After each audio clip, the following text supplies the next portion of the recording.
शिवम त्रिपाठी पक्ष का वक्ता।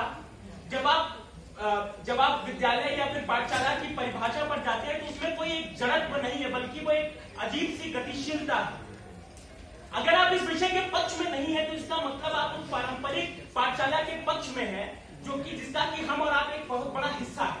लेकिन तब उसी पाठशाला की कविता या उसी पाठशाला की परिभाषा मुझे याद आती है जो कि ये कहती है कि जहां से मुझे प्रेरणा मिले वो मेरा शिक्षक, और जिस स्थान पर मुझे वो प्रेरणा मिले वो मेरा विद्यालय है।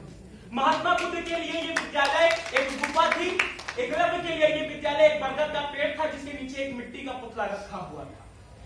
जब आप बात करते हैं युवा की तो ये बात समझना बड़ा आसान और बड़ा सही होगा कि युवा एक ऐसा व्यक्ति है जिसका किसी न किसी लक्ष्य के प्रति एक झुकाव रहता है, लेकिन उसके पास वो शक्ति भी है कि वो उस लक्ष्य तक पहुंच सके, लेकिन नहीं है तो केवल अनुभव, और उसे वो अनुभव चाहे जहां से मिले, लेकिन वो अगर अनुभव मिल रहा है तो वो उसकी पाठशाला है।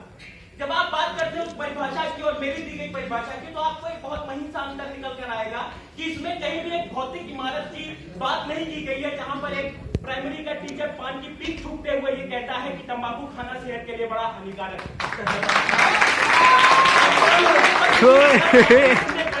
क्योंकि ये बात सचमुच हम लोगों से जुड़ी हुई है। जब आप किसी भी संस्था को, किसी भी व्यक्तिगत ऑर्गेनाइजेशन को, किसी विद्यालय या फिर पाठशाला की एक तमगा देना चाहते हैं, तब आपको कुछ ऐसे सैद्धांतिक पक्ष हैं जिन पर भी आपको ध्यान देना पड़ेगा महाशय, जैसे सर्वोपरि विकास या फिर एक चौमुखी विकास। और वो कैसे संभव है? वो संभव है केवल और केवल अपने विचारों को आजादी के साथ रखकर, उसकी प्रतिपुष्टि को ध्यान में रखकर और अपने अंदर तुष्टिकरण की प्रक्रिया को करना। लेकिन एक 63 बच्चों की क्लास से, एक 5 मिलियन लोगों की एक आबादी से ये करना बड़ा आसान हो जाता है। दूसरी बात, जब आप बात करते हैं वसुधैव कुटुंबकम, आप आज से नहीं आदिकाल से लेकर आज तक की सारी शिक्षा प्रणाली देख लीजिए, वो एक विश्व बंधुत्व का संदेश देते हुए आपको मिलेगी। लेकिन जब आप अपनी पारंपरिक शिक्षा प्रणाली को देखते हैं तो उसका दायरा बड़ा सिमटा हुआ है महाशय, बहुत सिमटा, बड़ा छोटा और संकीर्ण दायरा है। लेकिन आज जब इस वर्चुअल पाठशाला की बात करते हैं तो उसका दायरा बहुत फैला हुआ है। यहाँ पर आपको किसी एक व्यक्ति के विचार सुनकर तय करने की जरूरत नहीं कि पाकिस्तान वाले असल में होते क्या हैं। यहाँ पर आप खुद पाकिस्तानी से बात कर सकते हो और ये समझ सकते हैं कि उनकी कल्चर, उनके रीति रिवाज, उनकी संस्कृति में हमसे कितना गठजोड़ है, या वो लोग असल में अच्छे होते हैं या नहीं। जब आप बात करते हैं कि ये किस हद तक हमसे जुड़ा है, तो मैं 2014 के चुनावों की बात करना चाहता हूँ।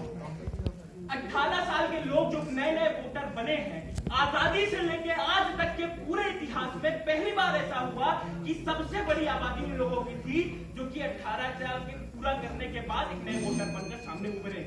और जहां तक आप इसके गलत या नकारात्मक पक्षों को दिखाने की कोशिश कर रहे थे, मैं आपको एक चीज कहना चाहता हूं, एक उदाहरण देना चाहता हूं कि डायनामाइट की जो व्यवस्था की गई थी, आविष्कार किया गया था, वो केवल और केवल इसलिए किया गया था कि पथरीली जिंदगी को थोड़ा आसान बना दे। अब ये आपके अपने बुद्धि विवेक पे था कि आप उसे उस पथरीली जीवन को आसान बनाने के लिए इस्तेमाल करें या किसी की जान लेने के लिए।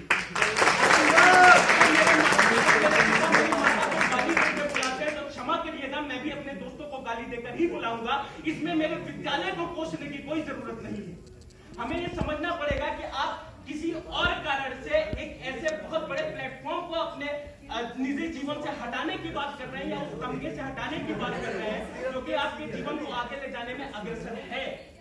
एक तरफ आप ये कहते हैं कि हमें केवल इसे इसलिए बहिष्कार करने देना चाहिए क्योंकि इसमें कुछ नकारात्मक पक्ष है, लेकिन क्या केवल नकारात्मक पक्षों के कारण एक दुनिया की सबसे बड़ी व्यवस्था को छोड़ देना सही है? आप खुद जानिए। नमस्कार। लहू वर्षों से रगों में खौलता है, आप कहते हैं क्षणिक उत्तेजना है। हो गई है घाट पर पूरी व्यवस्था, शौक से डूबो जिसे भी डूबना है। आज का विषय सोशल मीडिया युवा पीढ़ी की पाठशाला है। यहाँ पर अभी तक जितनी भी बात हुई सोशल मीडिया, युवा पीढ़ी और पाठशाला की हुई। महोदय, मुझे समझ में नहीं आता इस पाठशाला में शिक्षक कौन है? हमारे शायद सारे प्रतिभागी ये बताना भूल गए हैं। एक ऐसी पाठशाला की संकल्पना की जा रही है जिसमें ना तो ये तय है कि शिक्षक कौन है और ना ये तय है कि छात्र कौन है। कौन पढ़ा रहा है, कौन पढ़ रहा है, दोनों ही बातें हमें नहीं पता है, लेकिन हम एक पाठशाला की संकल्पना करते हैं। अब आइए इस पाठशाला के सिलेबस पे बात करते हैं। इसका सिलेबस है, मां शेरावाली की फोटो देखते ही तुरंत लाइक कीजिए।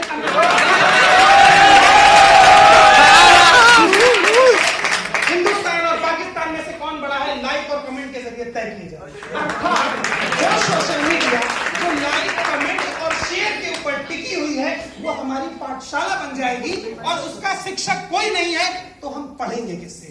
अब एक मूलभूत बात जो इस पूरी बहस में निकल के आई कि सोशल मीडिया अगर पाठशाला बनती है तो शिक्षा को बहुत बड़ा एक्सपोजर मिलेगा, वो लोग जो शिक्षा से आज तक दूर रहे वो पढ़ पाएंगे। भारत की 50% से अधिक आबादी आज भी गांव में है और वो 2 जून की रोटी के लिए लड़ रही है। एक बच्चा जो सरकारी स्कूल में जाकर पढ़ नहीं पाता, वो 10,000 रुपए के स्मार्टफोन में 3G नेट डला करके इस पाठशाला तक आप एक ऐसी पाठशाला की संकल्पना कर रहे हैं जो आज से 20, 30, 40 साल बाद हो सकता है हमारे लिए आवश्यक हो जाए, लेकिन अगर वर्तमान संदर्भ में हम इस पाठशाला को देखते हैं तो बिल्कुल ही निरर्थक है।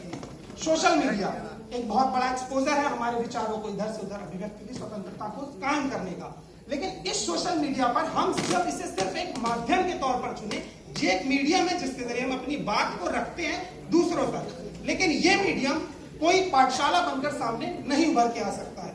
सोशल मीडिया की जो खास बातें हैं, सोशल मीडिया में एक मुख्यतः ये चीज बार बार उभर कर देखी जाती है कि यहाँ पे एक बहुत बड़ी भेड़ चाल है। लोग क्या लिखते हैं, क्या पढ़ते हैं, इससे फर्क नहीं पड़ता। जो एक बड़ी भीड़ लिख रही है उस भीड़ का हिस्सा हो जाते हैं, मतलब एक बड़ा तबका जो सोशल मीडिया की भीड़ में जिस ओर जा रहा है, हम उस ओर रहना पसंद करते हैं और हम उस पूरी भीड़ को एक पाठशाला का नाम देते हैं और ऐसी भीड़ भरी पाठशाला से मैं बाहर निकलने होगा। पक गई हैं आदतें, बातों से सर होगी नहीं, कोई हंगामा करो ऐसे गुजर होगी, कोई हंगामा करो ऐसे गुजर होगी। सोशल मीडिया का एक और खास पहलू है, जब हम सोशल मीडिया पे लिखते हैं, बोलते हैं, तो एक बड़ा तबका उस पर अपने विचार को रखता है, एक बेहतर पहलू है, लेकिन वो हमारी अभिव्यक्ति स्वयं की होती है और वो हम दूसरों को बताते हैं। लेकिन सबसे खास बात यहाँ पर ये उभर कर सामने आती है कि सोशल मीडिया ने हमारा जो सामाजिक दायरा है ना, उसे बड़ा नहीं किया है, अपितु उसे बांध दिया है। एक छोटी सी बात बताना चाहूंगा, सोशल मीडिया पर हमारे फेसबुक फ्रेंड आईडी में 5000 लोग हमारे दोस्त होते हैं, लेकिन मजेदार बात ये होती है कि हमें अपने पड़ोसी का नाम तब भी नहीं पता। पूरा कहने का मतलब ये कि सोशल मीडिया ने हमें स्व केंद्रित किया है, अपने तक सीमित किया है, हम जो बोलते हैं वही सही है, हम जो लिख रहे हैं वही सही है। ऐसे में पाठशाला जैसी संरचना खो जाती है। एक अध्यापक और एक छात्र के बीच में एक दायरा होता है, वो जो पढ़ाता है वो सही है या गलत वो तय करता है, छात्र ये तय करने की स्थिति में नहीं होता, इसलिए वो पाठशाला में भेजा जाता है। लेकिन सोशल मीडिया पर ना तो आपकी कोई उम्र तय की गई है जिसके बाद आप ये फैसला कर सके आप सोशल मीडिया में जा सकते हैं या नहीं। बाकायदे अगर सोशल मीडिया को एक पाठशाला बनाना चाहते हैं तो इसे पाठशाला के अंदर का एक अंग बनाना होगा और यह सिखाना पड़ेगा कि सोशल मीडिया चलाते कैसे हैं। दूसरी सबसे खास बात कि सोशल मीडिया पे आने वाले हर व्यक्ति को सोशल मीडिया के बारे में एक अच्छा ज्ञान देना होगा। एक शिक्षक और एक छात्र के बीच का जो दायरा है, जो अनुशासन, सभ्यता, संस्कृति और संस्कार के साथ पनपता है, अगर वो सारा कुछ सोशल मीडिया में आ सकता है तो ये पाठशाला बनने के लिए तैयार है। वरना इस भयावह और भ्रामक दुनिया को जो सिर्फ अफवाहें फैलाती है, मैं उसे पाठशाला की श्रेणी में नहीं रखता। जय हिंद, जय भारत।